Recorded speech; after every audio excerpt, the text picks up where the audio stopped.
President Trump China పర్యటన ఏ రకమైన balance sheet ఇచ్చింది?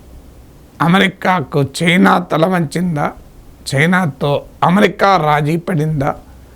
ప్రపంచానికి నాయకత్వం వహిస్తున్న అమెరికా చైనాల బ్యాలెన్స్ షీట్ ఏం చెబుతోంది? ఎందుకంటే ఇక్కడితో ఏం కాదు. సెప్టెంబర్లో ప్రెసిడెంట్ జిన్పింగ్ అమెరికాలో పర్యటిస్తున్నారు. ఆ తర్వాత మళ్ళీ నవంబర్లోనూ మీకు డిసెంబర్లోనూ ఇద్దరు నాయకులు కలుస్తున్నారు. డిసెంబర్లో G20 సమావేశం ఉంది. సో ఈ ప్రక్రియ మీకు ఈ అంతా చైనా అమెరికాల మధ్య టాప్ లెవెల్ లీడర్షిప్ ఎక్స్చేంజ్ జరుగుతాయి.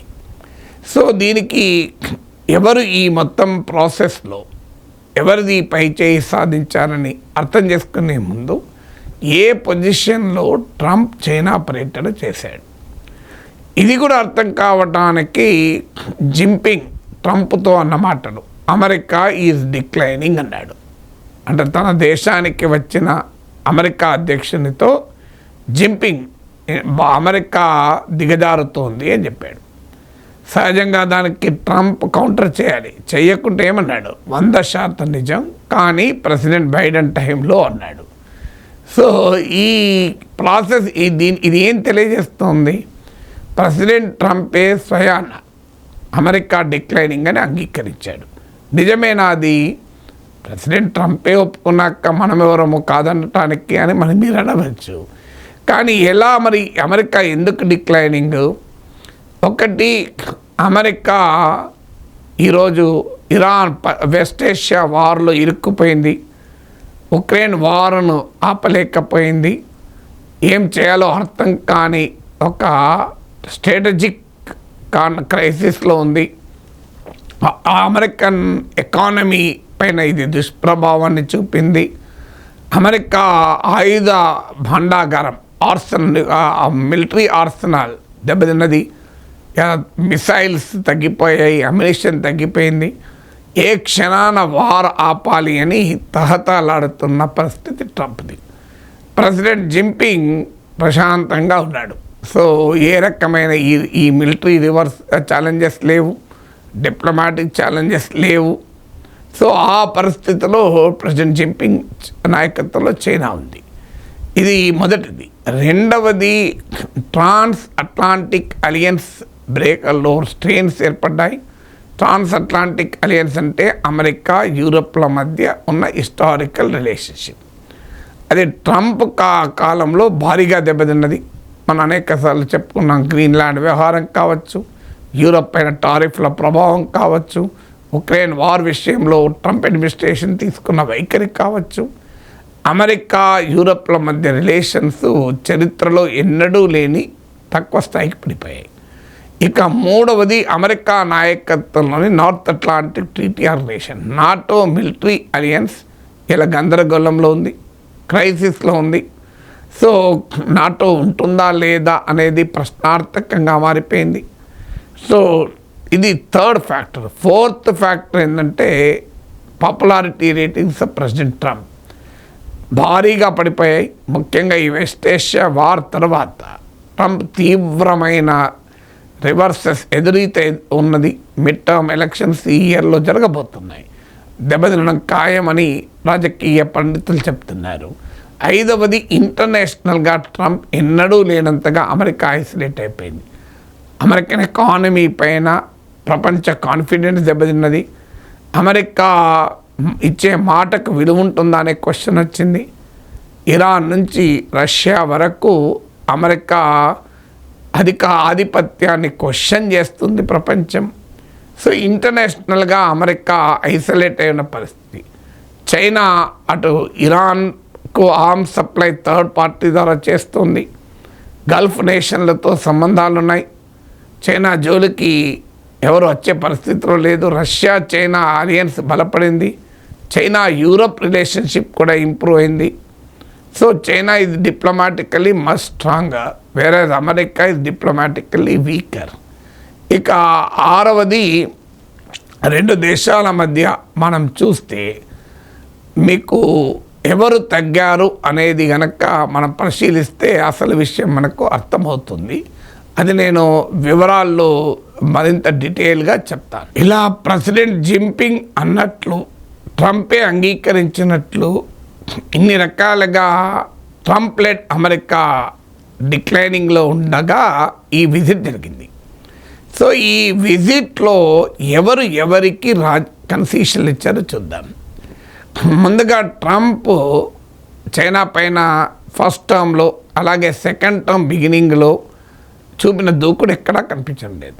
ఒక దశలో 240% ట్యాక్స్ అని, అసలు మీకు టెక్నాలజీ శాంక్షన్స్ అని, మీ చిప్స్ ఇవ్వకూడదని, ఇలా all round trade and technology war నడిపాడు ట్రంప్. ఇప్పుడు అవి కాస్త ఆగిపోయాయి. China electric vehicles, lithium ion batteries, solar panels, quantum computing, AI application, ఈ అన్నిట్లో కూడా ఇలా అమెరికాతో నువ్వా నేనా అన్న రీతిలో పోటీ పడుతుంది. అమెరికా చైనాను నియంత్రించలేకపోతుంది. పైగా నేను ఇంతకుముందు చెప్పిన ఇంకొక ముఖ్యమైన పాయింట్ కూడా, ఇది మొదటిది అంటే చైనాను టెక్నాలజికల్ జర్నీలో నియంత్రించాలి అనే ట్రంప్ ప్రయత్నము సక్సెస్ కాక ట్రంపే వెనక్కి తగ్గాడు.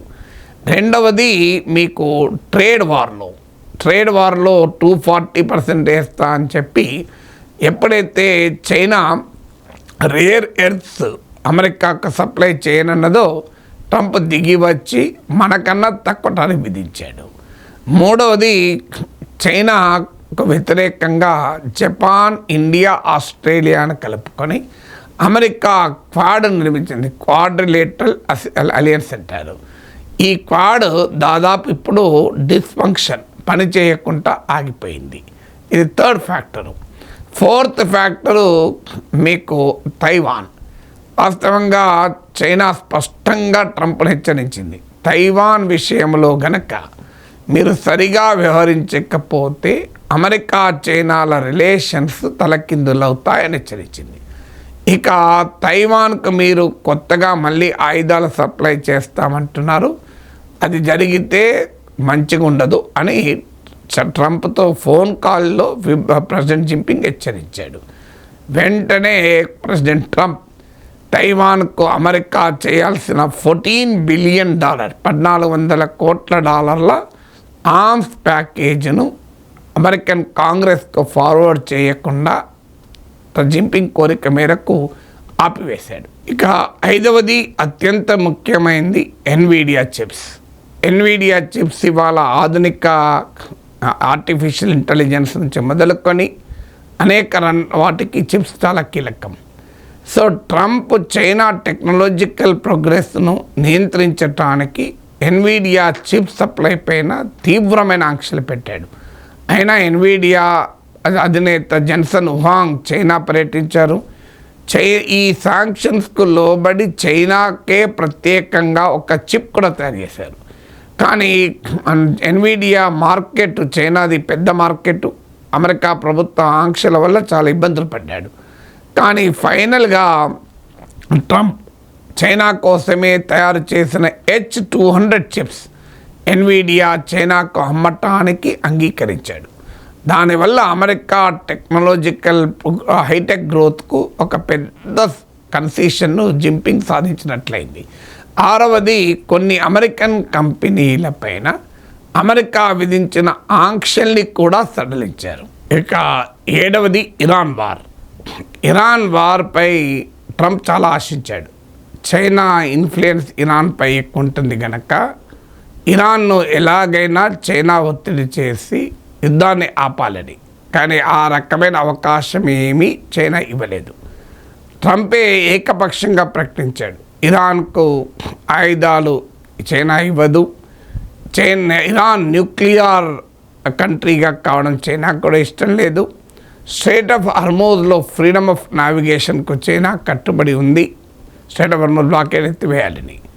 కానీ ఇన్ రియాలిటీ చైనా ఇప్పటికీ కూడా ఈ ఇరాన్కు పరోక్షంగా థర్డ్ కంట్రీ ద్వారా ఆర్మ్స్ సప్లై చేస్తుంది. ఇక స్ట్రైట్ ఆఫ్ హార్మూజ్ విషయంలో ట్రంప్కి ఇచ్చే కన్సెషన్ కన్నా చైనాకే ఎక్కువ అవసరం.